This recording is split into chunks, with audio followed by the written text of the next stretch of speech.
Break के बाद मैं बात करूंगी रिवायती हरीफ भारत की। नागिन हूं मैं, नागिन। इन दिनों पूरी दुनिया में सिर्फ एक ही बात हो रही है, Bharat Canada, Bharat Canada, Bharat Canada. Pakistan के फॉरेन मिनिस्टर बिलावल भुट्टो जरदारी ने प्रेस कॉन्फ्रेंस बुलाई और कहा कि खालिस्तान बनना चाहिए। तेरा बाप यहाँ छोड़कर गया था कि तेरी माँ। ये पाकिस्तानी अपनी अलग ही दुकान खोल के बैठे हुए हैं, क्योंकि मैं चूतिया हूँ और बिल्लो रानी भी मैदान में कूद चुकी है। मेरा दिमाग चूतिया है कि भारत ने एक कैनेडियन शहरी को, सिख कैनेडियन शहरी को कनाडा में कत्ल किया है। अबे साले, ये एक बहुत बहुत बड़ा इल्जाम है। अच्छा, और मेरा ख्याल में दुनिया के सामने अब भारत जो है वो एक्सपोज हो चुका है। बेटा है ना, बेटा बन के रहे। कब तक इंटरनेशनल कम्युनिटी और खास तौर पे जो हमारा वेस्ट के दोस्त हैं वो भारत के इस किस्म के वाकयात को इग्नोर करते रहेंगे? मेरे को कुछ नहीं पता, पुलिस पता लगा रही है। दुनिया में इनको तो कोई सुनता नहीं है, इनकी तो कोई इज्जत है नहीं, तो ये कनाडा का नाम का सहारा लेके अपने आप को सही साबित करने में लगे हुए हैं, जो कि कभी ये होंगे नहीं, क्योंकि भिखारियों की कोई इज्जत नहीं होती है। क्या बात है। पाकिस्तानियों, इज्जत कमाने के लिए या तो अच्छे काम करने पड़ते हैं या पैसा कमाना पड़ता है, तुम दोनों में फेल हो। पाकिस्तान को क्या जरूरत थी अपनी नाक दबोने की, लेकिन पाकिस्तान पीछे नहीं रहा।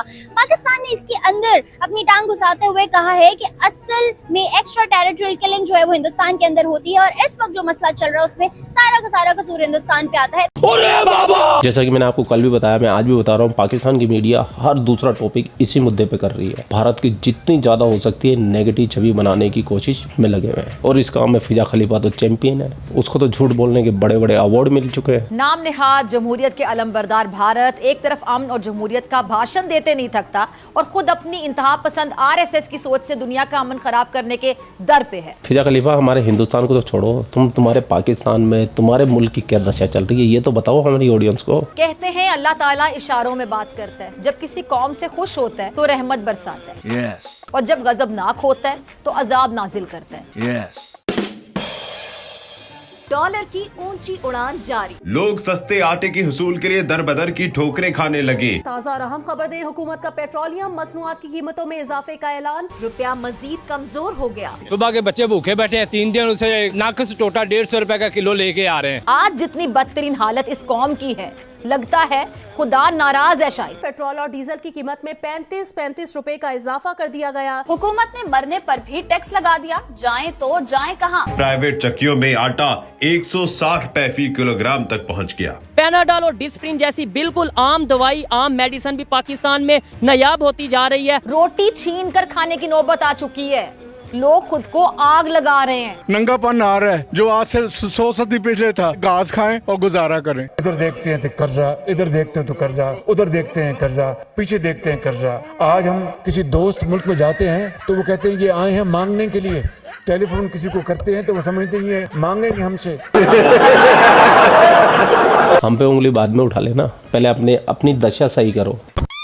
इतने तनाव भरे माहौल में भी अगर कोई हमको मनोरंजन प्रोवाइड करवा सकता है तो वो है पाकिस्तान। आपको पता है सऊदीया हमें मुंह नहीं लगा रहा, आपको पता है इस बात का। वो ये उनके प्रिंस ने, उनके शहजादे ने इधर आना था, वो आए भी नहीं। शायद आपको पता क्यों। सऊदी अरब से ईरान अच्छा है। अच्छा, ईरान हमें कश्मीर का पे वोट देता है, तुर्की वोट देता है, सऊदी अरब ने तो कभी वोट ही नहीं दिया। भी पता है उधर भारत की सपोर्ट करती है। आपको पता है उन्होंने क्या, यूनाइटेड नेशन में जो अक़वाम मुत्तहिदा वहाँ की सिक्योरिटी काउंसिल की परमानेंट मेंबर अगर भारत बनता है तो अच्छी बात है। अब हीर पड़े, पीर वारिस शाह की हीर पड़े। अच्छा, ठीक है, उसमें लिखा है तुर्क की फौजें एक दिन न एक दिन आएंगी। ठीक है, इंडिया दरिया अटक तक जाएगा। ठीक है, इधर इंडिया की हुकूमत होगी। अच्छा, लेकिन जब तुर्की की मदद आएगी, ला इलाहा इल्लल्लाह मुहम्मद रसूलुल्लाह, हमारी मदद हो, तुर्की की फौजें हमारे साथ मिलेंगी और हम दिल्ली जाके झंडा लगाएंगे। ठीक है, हम पूरा दिल्ली फतह करेंगे। अच्छा, इंडिया की क्या जरूरत है। चाचा दिल्ली में तो झंडे बाद में गाड़ लेना, पहले पेट में रोटी गाड़ लो। ऐसा कौन सा जज्बा इनके पास में जो इन लोगों में इतनी हिम्मत आ जाती है कि भूखे पेट दिल्ली में झंडा गाड़ेंगे। नहीं देखें, आज के दौर में हमारे प्राइम मिनिस्टर, हमारे जो नवाज शरीफ हैं, ये है वो कह रहे हैं, मैं खुद कहता हूँ ये सब मर जाए। अच्छा, ये हमें क्या दे रहे हैं। नहीं, जुर्रत ये हमारी जिंदगी के मालिक तो नहीं है। ये बात तो है। ये हमारे, हम इनके गुलाम है। नहीं, या हम इनकी फैक्ट्रियों के मुलाजिम हैं। का अंदाजा किधर से होता है? मतलब कि मैं कहूँ कि आपकी कितनी जरूरत है ये भाई की, वो पैसों से होता है, वो इकोनॉमी से, टेक्नोलॉजी से होता है। ईमान की ताकत बस। ठीक है, कोई पैसे की ताकत नहीं, कोई इकानमी नहीं। तो हम ईमान की ताकत। हमारे नबी पाक सल्लल्लाहु अलैहि वसल्लम जब जंगे बदर लड़ी थी तो हमारे पास क्या था? ठीक है, 313 मुसलमान ऐसे ही है। और उधर 5000 काफिर। फिर ईमान की ताकत से आज हम जो है डॉलर की कीमत क्यों नहीं कम कर देते, पेट्रोल की कीमत डॉलर क्यों होना नहीं नहीं डॉलर? चाहिए, इस्लामी करेंसी होनी चाहिए, अच्छा, इस्लामी बैंक होना चाहिए, ठीक बस। है। और यानी OIC के जो जितने अमेरिका मेंबर से हैं, कोई पैसा नहीं लेना चाहिए। मैं बिल्कुल अभी एक सियासतदान के घर चले जाओ, अरबों रुपया उसके घर से निकलेगा। ठीक है। मैं जब भी कोई पाकिस्तान में जाहिल देखता हूँ तो मुझे लगता है कि शायद आखिरी जाहिल हो, मेरा आखिरी जाहिल हो, लेकिन ये तो मुल्क जाहिलों से ही भरा पड़ा है। एक छूटता 4 आगे खड़े मिलते, 4 छूटते 12 खड़े मिलते। अबे मुल्क है कि जालिस्तान है? भारत के अंदर कुछ सिख है, सारे सिख नहीं, कुछ सिख जिनको वो खालिस्तानी कहते हैं, वो कहते हैं भारत के पंजाब को तकसीम करके एक नया मुल्क बनाया जाए जिसको वो खालिस्तान कहते हैं। आपके मुताबिक वो सिख सही कर रहे हैं कि गलत? गलत कर रहे हैं, बिल्कुल गलत कर रहे हैं। ये तो भारत भी कह रहा है, तो आपको क्यों लगता है कि वो गलत कर रहे हैं? वो मैडम ये गलत कर रहे हैं कि हमारे मुल्क में ना एक अलग होना चाहिए, लेकिन ऐसा कभी नहीं होगा। हम तो चाहते हैं भारत भी हमारा पाकिस्तान बन जाए। भारत पाकिस्तान बन जाए? हाँ जी। ये वो क्यों?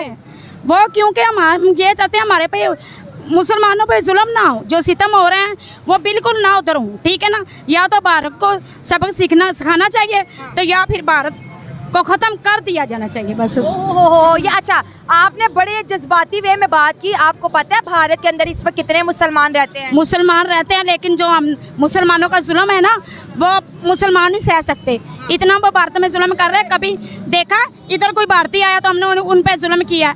हमारे कितने मुसलमान हैं जो उन जुल्म सितम सह रहे हैं? ऐसा नहीं होना चाहिए, भारत में ऐसा नहीं होना चाहिए। आपको कौन बताता है कि वहाँ पर मुसलमानों पर जुल्म और सितम हो रहा है? हम रोज खबरें देखते हैं। कौन सा चैनल देख रहे हैं आप? हम वो पाकिस्तानी ना? आप मुझे ये बताया, पाकिस्तानी चैनल पे क्या वो इंडिया का सच दिखाएंगे? दिखाते हैं मैडम, क्यों नहीं? क्या दिखाते हैं?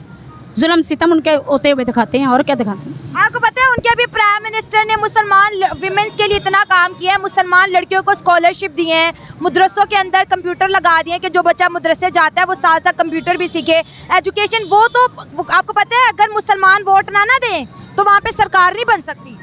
मैडम देखें, जुल्म तो जुल्म होता है ना। अब जो जुल्म दिखाया जाए उस जुल्म के लिए आवाज तो भी दिखाई दे। क्या कोई मुसलमान आया वहाँ से यहाँ पे कि मुझ पे जुल्म हो रहा है, पाकिस्तान मुझे बचा लो? वहाँ पे तो नहीं आया, लेकिन जो देखने में वो क्या दिखाया जाता है? वो बस देखिए, जो कुछ लड़ाइयाँ होती हैं यहाँ पे भी हो जाती हैं, वहाँ पर भी होती हैं, लेकिन उसको फिर इतना बड़ा करके दिखा दिया जाता है कि जुल्म होता है। अगर जुल्म होता तो मुसलमान लोग जो है बार बार प्राइम मिनिस्टर नरेंद्र मोदी को वोट क्यों देते हैं? सोचे ना। देते होंगे, दे रहे हैं, देते होंगे मैडम, लेकिन मुसलमानों का ख्याल कोई भी नहीं करते हैं। वहाँ पे मुसलमान बड़े खुशहाल है। चले कोई बात नहीं, यहाँ पे हर पाकिस्तानी को यही बताया जाता है कि वहाँ पे जुल्म हो रहा है। जिहादी आंटी का भूख के मारे दिमाग खराब हो चुका है। एक ही बात का रट्टा लगा रखी है, एक ही बात का रट्टा लगा रखी है कि इंडिया में जुल्म होता है, जुल्म होता है, जुल्म होता है। अब तो मुझे भी लगने लग गया कि हाँ भाई सच में जुल्म होता होगा। भाई ये बोल रही है तो। आपको एक इम्पोर्टेंट बात बताता हूँ, आप कमेंट सेक्शन के अंदर हैशटैग का इस्तेमाल बिल्कुल मत किया कीजिए। जिस कमेंट के अंदर हैशटैग लग जाता है वो स्पैम में चला जाता है। PKMB लिखना होता है तो डायरेक्ट लिखो, हैशटैग मत लिखो, समझ गए? मुझे भी अच्छा लगता है देख के। आप लोग अपना ख्याल रखें। आपका भाई आपके लिए पाकिस्तान से रिलेटेड वीडियो लाता रहता है। जय हिंद, वंदे मातरम, जय श्री राम, जय श्री राम, जय श्री राम।